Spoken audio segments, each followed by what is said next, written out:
दिएका छौँ। त्यो सानो बजेटले पनि निरन्तरता दिनुभयो। बजेट सकिए पनि अरूले कहाँबाट बजेट खोल्नुभयो, कसरी गर्नुभयो, निरन्तर काम गरेर 3-4 जना मान्छे स्वरोजगार गर्न पुग्नुभयो। त्यसका लागि मोतीपुर मगर महिला सङ्घको समूहलाई, अध्यक्ष लगायत सबैलाई म हार्दिक धन्यवाद दिन चाहन्छु। जति पनि तालिम दिन्छौँ, तालिमका लागि तालिम मात्रै हुन्छ।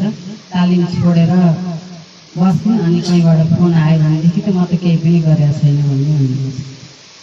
आउने वर्षबाट जुन समूहलाई तालिम दिएका छौँ, जसले केही स्वरोजगार गर्नुभएको छ, त्यहाँ मात्रै बजेट दिने, तालिमका लागि तालिमलाई नदिने भन्ने हाम्रो सोचाइ छ।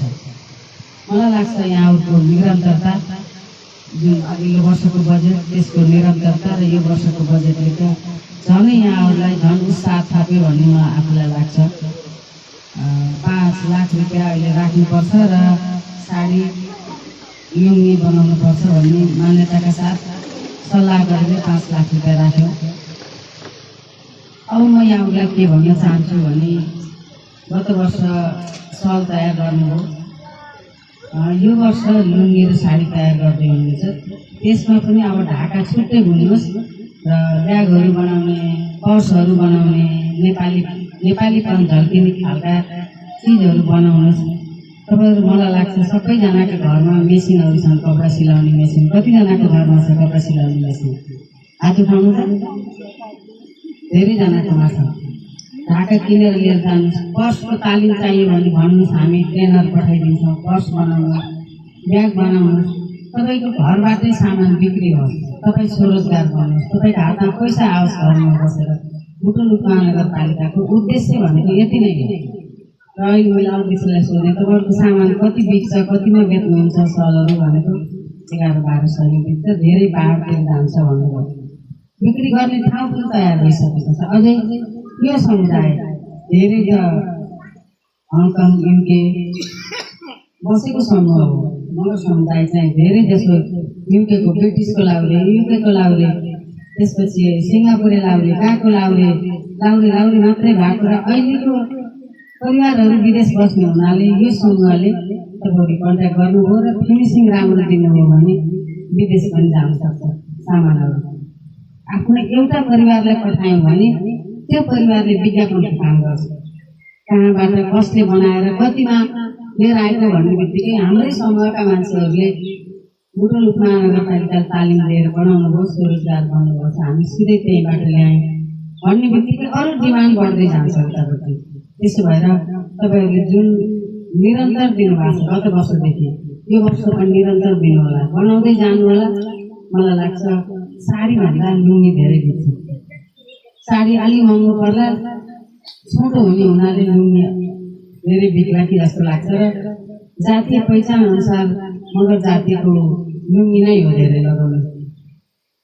मगर र गुरुङ जातिको चाहिँ लुङ्गी नै मैले धेरै लगाएको देख्छु। त्यसो भएर बुटुल उपमहानगरपालिकाले पर्सि मात्रै यहाँको अस्ति प्रतिनिधित्व भयो कि भएन? 1 देखि 19 सम्मको सोरठी नाचको उद्घाटनमा, समापनमा, तालिममा यहाँहरूले भाग लिनुभयो कि लिनु भएन? एउटा वार्डबाट 3-4 जना बोलाएको थियो। पर्सि फेरि अर्को तालिमको उद्घाटन छ। सबै जात जातिका वेशभूषा, सबै जात जातिका भाषा, सबै जात जातिका पहिचान, सबै जात जातिका कला संस्कृतिलाई जोडेर अगाडि बढ्ने गरी बुटुल उपमहानगरपालिका अगाडि बढेको छ। त्यही अनुरूप सन्ताल जातिको भाङ्रा बनाउने तालिम समापन भएको छ। भाषा कला सुरु हुँदैछ। अब त्यहाँ गुरुङ जातिको भाषा कला 20 क्याम्पमा सुरु भइराखेको छ। मगर जातिको पर्सिबाट अस्ति सोरठी या मारुनी, अस्ति मारुनी हो, अब सोरठीको पर्सि उद्घाटन छ र त्यो 1 हप्ता 10 दिन चल्छ। त्यो सबै पैसा बुटुल उपमहानगरपालिकाले लगाएको। किन लगाएको त भन्दा लोप हुन लागेका भाषा, कला, संस्कृति सबै कुरालाई जगेर्ना गर्नुपर्छ भनेर। मैले एउटा यहाँहरूलाई रियल घटना सुनाउँछु। अहिलेको हाम्रो बच्चाले भैँसी दुहेको देख्दैन, देख्छ? कसले ल्याइदिन्छ हाम्रो घरमा दुध? अझै हामी बस्ने बजारमा त अझै प्लास्टिकको पोकामा आउँछ, होइन? तपाईँ त यहाँ हुनुहुन्छ, यसो त्यो भैँसी दुहुने घरै गएर लिएर भनाइनुहुन्छ, त्यो पनि अल्छी भइसक्यो। अब त डेरीबाटै ल्याइदिउँ भन्ने भयो मान्छे गाउँमा बसेका पनि। पाल्पाको पोखराथोक भन्ने ठाउँमा मैले एकदम रियल घटना हो यो। हाम्रो बच्चाहरू चाहिँ त्यस्तै हुन्छ। पोखराथोक त्यो घरको छोरा र बुहारी नेपालगञ्ज जागिरको सिलसिलामा जानुभयो। छोराछोरी त्यही जन्मे त्यही हुर्के, हजुरबा र हजुरआमा पहाड बस्नुहुन्थ्यो। अनि दसैँको बेलामा सबै हजुरबा ठाउँमा आउने चलन छ नि त, अहिले पनि सासुराका लागि बच्चा बच्ची सहित सबै दसैँको बेला आउनुभयो। हजुरआमाले पटुका कसेर दुध दुहुने बाल्टी लिएर गोठमा जानुभयो। भैँसी दुहुन थाल्नुभयो र बच्चाहरूले के भने, आइ यहाँ त यस्तोले पो दुध दिँदो रहेछ, हाम्रोमा त मान्छे लिएर आउँछ। हाम्रो संस्कार र संस्कृति भनेको कुरा हामीले बचाउनु पर्छ।